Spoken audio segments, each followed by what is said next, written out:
Mega legal awareness for women নিয়ে একটি সচেতনতা শিবির অনুষ্ঠিত হলো রবিবার সকালে হুগলির আরামবাগের রামমোহন হলে। এই সচেতনতা শিবিরে প্রধান অতিথি হিসেবে উপস্থিত ছিলেন কলকাতা হাইকোর্টের বিচারপতি সৌমেন সেন।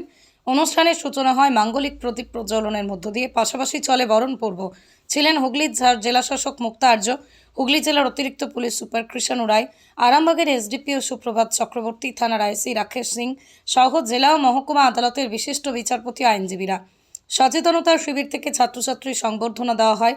এদিনের অনুষ্ঠান থেকে সংবর্ধনা পেয়ে খুশি ছাত্রছাত্রীরা। পাশাপাশি এদিন আরামবাগ গার্লস স্কুলে বিহান শিশু কল্যাণ সমিতির পক্ষ থেকে ছাত্রীদের নিয়ে আইনি সচেতনতা শিবির অনুষ্ঠিত হলো। এছাড়াও আরামবাগ হাই স্কুলেও এই শিবিরটি হয়। ছিলেন মহকুমা আদালতের আইনজীবী সহ মহিলা থানার আইসি সহ বিহান শিশু কল্যাণ সমিতির কর্মকর্তারা। 24 আওয়ার্স আরামবাগের রিপোর্ট। শহরাঞ্চল শিল্পাঞ্চলে যারা আছে তার মধ্যে প্রায় 30% ছেলে এই মদাসক্তিতে আসক্ত হয়ে পড়ছে, কিংবা মাদকজাত দ্রব্য পাচার করার জন্য হচ্ছে। কেন গতকাল থেকে থেকেছেন, অনেক লোকের সাথে কথা বলেছেন।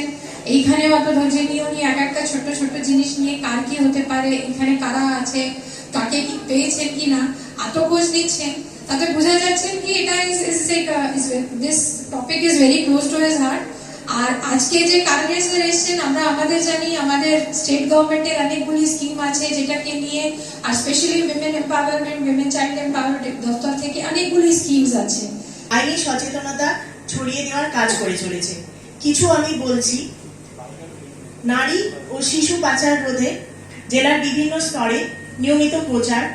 শিশু দিবসে প্রান্তিক শিশুদেরকে নিয়ে আমরা কলকাতা জাদুঘরে নিয়ে গিয়েছিলাম। সংশোধনাগারে বন্দীদেরকে নিয়ে নাট্য দিবস উপলক্ষে নাটক উপস্থাপনা।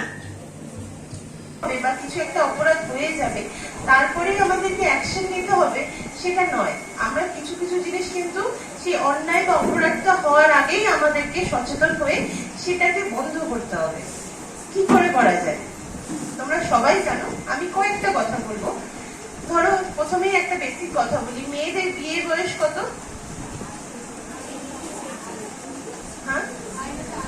হ্যাঁ, আইনত যে বয়স। তো এই যে ভাবছো যে না আমাদের তো অনেকেরই 18 আগে বিয়ে হয়ে যায়, আমাদের বান্ধবীদের বা আমি তো বাড়িতে আশেপাশে দেখি, তাই তো? কিন্তু সেটা করা যাবে না। সরকার থেকে যে আইন অনুসারে যে নিয়মটাকে এজটাকে নির্ধারণ করে দিয়েছে সেটা কিন্তু কোনোভাবেই লঙ্ঘন করা যাবে না। এবার করলে কি হয় জানা আছে? ভবিষ্যৎ নষ্ট হয়ে যায়। একদম ঠিক কথা বলেছো। কি হয় বলতো, ধরো 18 নিচে একটা মেয়ে চলে, ডিসিশন নিয়ে একটা মেয়ে 18 আগে বাড়ি থেকে বেরিয়ে গেল। তো বেরিয়ে গিয়ে সে যখন চলে যাচ্ছে, বাবা মা তাকে খুঁজছে, বাবা মা তাকে পাচ্ছে না, তখন কিন্তু ওনারা থানায় এসে একটা অভিযোগ জমা দেয় যে আমার মেয়ে কোনো অজ্ঞাত পরিচয় মানুষের সাথে চলে গেছে, আমার মেয়েকে খুঁজে দেওয়ার ব্যবস্থা করুন।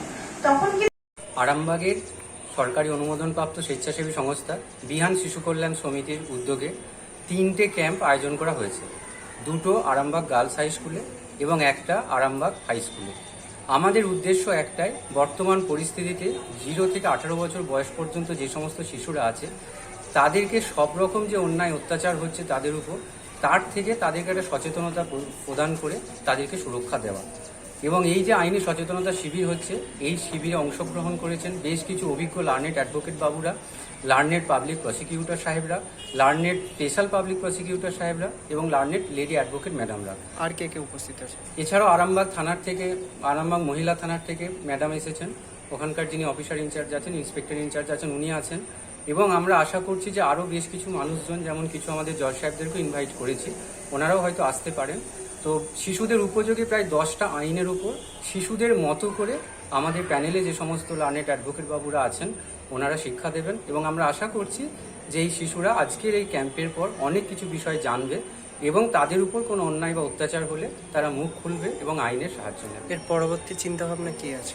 আমাদের পরবর্তী চিন্তাভাবনা হচ্ছে আমরা একটা বৃহত্তর আকারে একটা ক্যাম্প অর্গানাইজ করব, যাতে আরও বেশ কিছু ছাত্রছাত্রীদের কাছে পৌঁছাতে পারি। আমরা একটাই উদ্দেশ্য করছি, সারা পশ্চিমবঙ্গ সহ সারা ভারতবর্ষের কোনো শিশু যেন কোনো অত্যাচারের শিকার না হয়, বা যদি কোনোভাবে অত্যাচারের শিকার হয়ে যায় তাতে তারা আইনের সাহায্য নিতে পারে। এবং আরও একটা বিষয় আমরা পৌঁছাবার চেষ্টা করছি, আইন, থানা, পুলিশ বা কোর্ট এইসব নিয়ে শিশুদের মনে যে একটা ভয়ের ধারণা আছে সেগুলো কাটিয়ে তুলতে, যাতে তাদের উপর কোনো অন্যায় হলে তারা সাথে সাথে আইনের সাহায্য নিতে পারে। আপনার পরিচয়? আমার নাম সুশোভন মুখার্জি, বিহান শিশু কল্যাণ সমিতির সম্পাদক।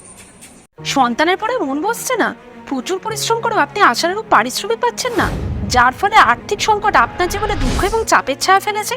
দেনার ভারে জর্জরিত স্বামী স্ত্রীর মধ্যে প্রতিনিয়ত ভুল বোঝাবুঝি বেড়েই চলেছে। নতুন বাড়ি কিনেছেন, কিন্তু সেই স্বপ্নের বাড়িটা যেন আরও দুর্ভোগ নিয়ে এসছে আপনার জীবনে।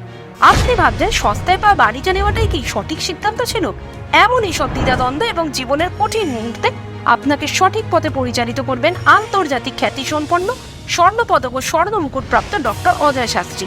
তিনি শুধু আপনাকে পথই দেখাবেন না, আপনার জীবনে সত্যিকারের সুখ, শান্তি, ঐশ্বর্য, অর্থ যেন সঠিক সময় আপনার কাছে পৌঁছে দেয় সেই দায়িত্বও নেবেন।